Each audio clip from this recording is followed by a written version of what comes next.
One common trend that we see in healthcare as far as how software is installed and configured is something called the thin client architecture model. So if we look at a current layout of a hospital, we might have 500, 800, 1,200 concurrent end users that are all wanting to access an electronic medical record. And we could actually go to every single one of those devices, be it desktops, laptops, tablets, and actually install the electronic medical record software on it and connect it into a central database, and that would work. The problem presents itself when those devices all need to be upgraded. If a new software release comes out, you have to physically touch each and every one of those devices, which can be very time consuming and very labor intensive. So one answer to that has been in place for several years in the healthcare environment is the thin client architecture model.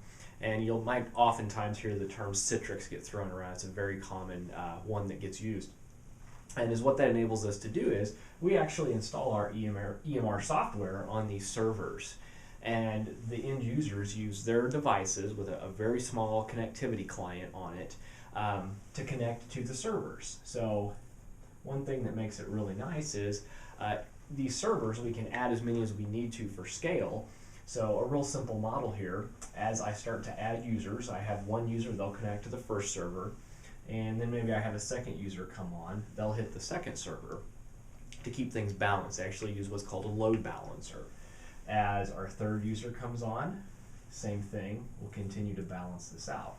So is where this gets really nice is down the road when our EMR vendor releases an upgrade to software, we now just have to upgrade these individual servers as opposed to all of the end users. So this is a lot more cost effective, a lot more efficient, and makes the whole process go a lot smoother.